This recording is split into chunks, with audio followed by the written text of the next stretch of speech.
What impact will a rising stock market, falling interest rates, and low inventory have on this year's real estate market?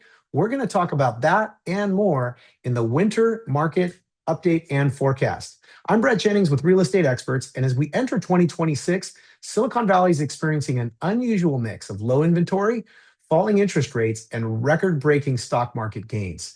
Santa Clara and San Mateo counties remain in the seller's territory, but buyers have gained leverage in certain areas, and specifically with condos. This next few minutes will break down the four forces shaping the market now and what you can expect in 2026. Before we move on, I want to share a brief history lesson about the Silicon Valley and Bay Area real estate market. This is looking at the last 40 years of Bay Area real estate. And here in Silicon Valley, we affectionately call our own market the Garden of Eden of real estate. Why? Because we've had such significant gains over the years. In fact, our real estate market goes up 7.66% per year, averaged over the last 40 years. And that is exactly double the national average for appreciation. What drives that appreciation? Well, we have a limited amount of real estate or land around Silicon Valley to start with.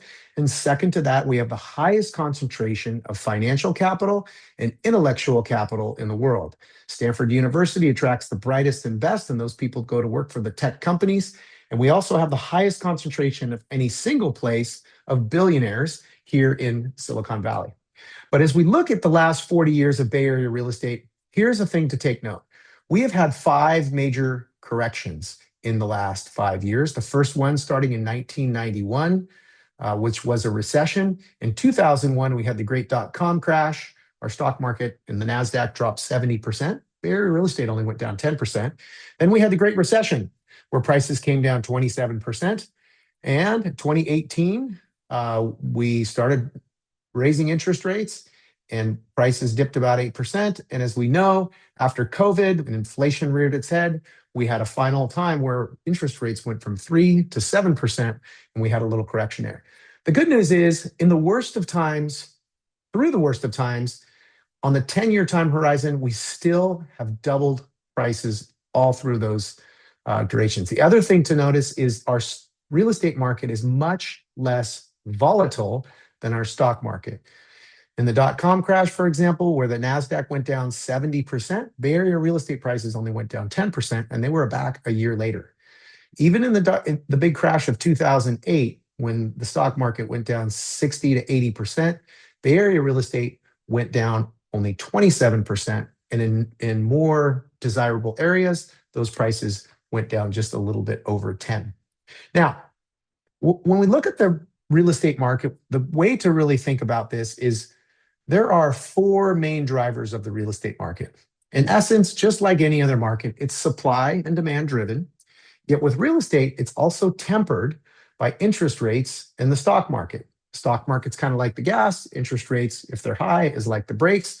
So that's the way to think about this. And we're going to walk through in the next few minutes, looking at all four of these variables and seeing what we forecast for the year ahead. So here's the factors shaping today's market. Number one, mortgage rates have come down. They've dropped down to just above 6% here at the time of this recording at the end of January. Our NASDAQ is at all-time highs, up 22% year over year. Inventory, the number of homes for sale, is low, but will be increasing as we go into spring. And the days on market is increasing, but not for long. As the spring market heats up, we'll start to see homes selling faster. So what this means at the high level is this is a window of opportunity. The winter market creates opportunities on both sides. Sellers still hold some leverage because of low inventory, but buyers have some negotiating power because there are fewer buyers in the market, and that typically reduces urgency. For sellers, what this means is you got to prepare your home well for market and expect things to take a little bit longer to sell. You want to price accurately from day one and make sure that your home is well prepared for the market, because at the end of the 2024, we were seeing very, very picky buyers in the market. If you're a buyer in the market, what this means is there's less competition for you to compete with. There's more homes for sale, potentially giving you some negotiation flexibility. And with the recent dip in interest rates, lower rates means lower payments. So what do we see on this first variable with supply? Well, the New Year's inventory is seasonally very low. We have only 360 single-family homes for sale in Santa Clara County, which is the lowest we've seen in all year. We have 172 active listings in San Mateo County. And how long it's taking homes to sell? Well, in Santa Clara County, the average is about 49 days, and same with San Mateo County. Now, a well-priced home that's well prepared for market is going to sell much faster than that, but that's what we're seeing as the average. This is looking at inventory over the last 5 years for Santa Clara County. The roller coastering that you see here is what we call the seasonality of the market. Again, this is 5 years of data, and typically what we see is in January, we have the lowest number of homes for sale, and that's what we see here as well. That's Santa Clara County. This is looking at San Mateo County, and currently we are seeing about a 5-year low on inventory. So supply in San Mateo County is even a little bit lower. Overall, what are we seeing? Well, this inventory is trending towards balance. How long will it take homes to sell? Well, if we have the amount of inventory is measured by the months of homes for sale. For example, if 100 homes sell per month and we have 400 homes available, that means it would take 4 months for all the homes that are currently on the market to sell if no other homes came on the market. Thus, we would say we have 4 months of inventory. Right now, we have about between 1 and 2 months of inventory. It's still a seller's market, but it is approaching more of a balanced market. What did we see on the demand side in Q4 at the beginning of the year? We have cautious, value-driven buyers. Winter buyers are typically more serious and financially qualified. Because homes are taking a little bit longer to sell, these buyers don't have the amount of urgency that typically the buyers see in the spring and summer markets, and it requires sellers to adjust their expectations. The lower demand, because seasonally there's fewer buyers out, it does take homes longer to sell. We're seeing the days on market up about 16% year over year. We talked about supply, we've talked about demand. Now what's happening with pricing? Well, pricing has been relatively flat in 2025. Price per square foot in Santa Clara County is currently at $965 a square foot. In San Mateo County, it's averaging about $1,126 per square foot. But where does that mean in relation to where we were from last year? Well, depending on the area, we're flat to up 1 or 2% year over year. That indicates stable property values despite higher inventory and longer marketing times. The local economic fundamentals are still very strong. The tech wealth sector still is underpinning the market, and we do expect to see prices rise, and I'll talk about what variables will drive that. The median price growth, we talked about price per square foot last. The median price growth is also flat and down 1 to 2% depending on the area. Santa Clara County saw a slight dip in the median home price, where San Mateo County stayed very stable between 2025 and 2026. So supply and demand is achieving balance. What will influence the market? The first variable is interest rates. Currently, rates are at about 6.04% at the time of this recording and trending lower. This does reflect a significant improvement. At the same time last year, rates were 7.2%. So we've come down a full 1.2% from last year's numbers. And what I can tell you from experience is 6% is a critical number. If interest rates rise above 7%, typically home prices will trend down. When interest rates get up to that 7% number, the monthly mortgage becomes very expensive, and it does have an impact on the purchase price. If rates dip below 6%, we'll start to see the market heat up, buyers come off the sidelines, and prices will start to rise. But this last year, in 2025, interest rates were right in between 6 and 7, right around 6.5%, causing the market to be very flat. So keep an eye out for interest rates to come down to that critical 6% number. Here's our mortgage rate outlook. Currently, rates are in the low 6s. Our forecast is in the first quarter here, we would like to see rates come down between 5.75 and 6.1%. Again, if they dip below the 6% and stay there, you can expect to see a very robust, vibrant market here in the winter. Now, our forecast for later 2026, coming into the summer, we will see rates may drop to the mid fives if inflation continues cooling. There is a Federal Reserve Chairman Powell who will be ending his current post at the middle of 2026, and the new Federal Reserve Chairman who will be nominated is expected to be a bit more relaxed on lowering interest rates. So that's the outlook. Stock market is up 22% year over year. So this is currently at the time of this recording, a little over 23,700. This creates a wealth effect for tech employees, giving people big down payment money to put down. It gives confidence for buyers and increases their liquidity for down payments. Now, one thing to notice about this stock market rise that we've had versus others is how it is concentrated. So you may have heard about the Magnificent Seven stocks, which is Meta, Apple, Amazon, Netflix, Google, Tesla, and NVIDIA. Those are the 7 biggest companies in the Bay Area. Now, if you take a look at the gains, the year-over-year gains for these companies, what you'll see is Google and NVIDIA were the big winners, and everyone else was relatively small gains. So the one thing that will be different with this rise in the stock market is not everyone is doing amazingly well financially with their stock.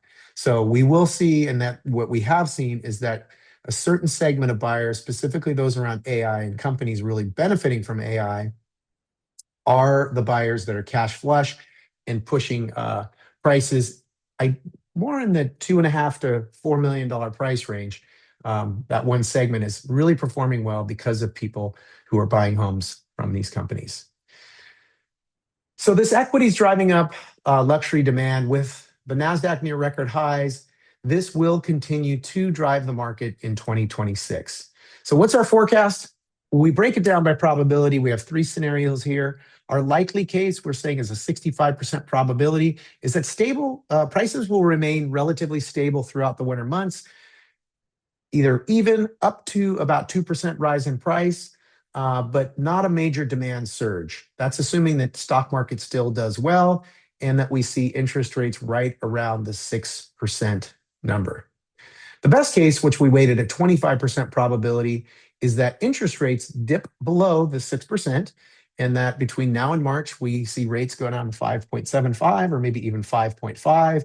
If we see that happen, most likely the stock market will increase as well. Stock market likes lower interest rates, as do home buyers. If we see interest rates fall below 6%, we'll probably see home prices rise 2 to 4% just in the next few months. And the worst case scenario is that prices soften. What would cause that is if we see inflation rear its head and the Federal Reserve signals and raises interest rates back towards 7%, that could cause prices to dip. So what is your prescriptive advice for the winter months? If you're a seller, there's 3 things to think about. Pricing. You're going to want to price correctly from day one, because overpriced homes definitely will sit in the winter months. Number 2, preparation.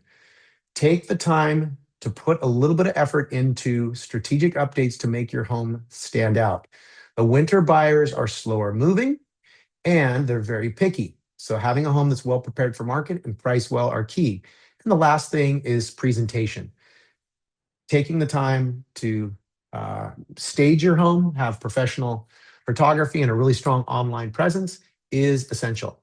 If you're a buyer, here's a thing to consider. Buyer markets are rare. Right now, we are the closest to a balanced market we've seen in a long time.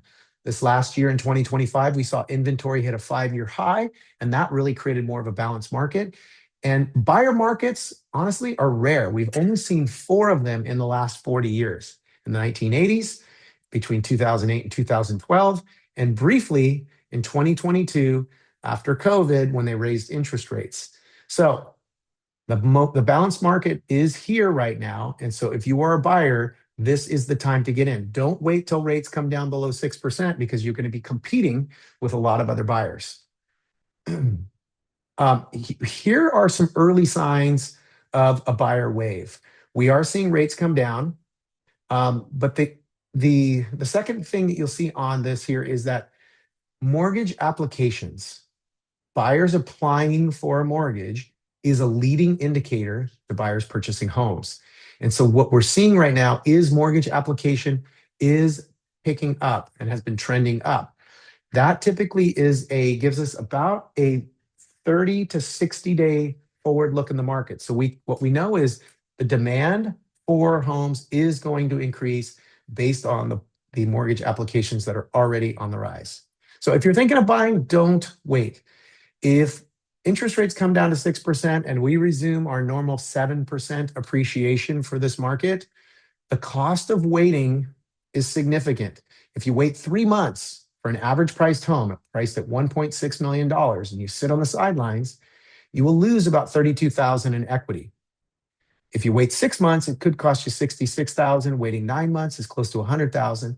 And waiting a full year, if we just have our average appreciation of 7.6%, will cost you over $120,000. So talk to a real estate expert and determine if now is the right time for you.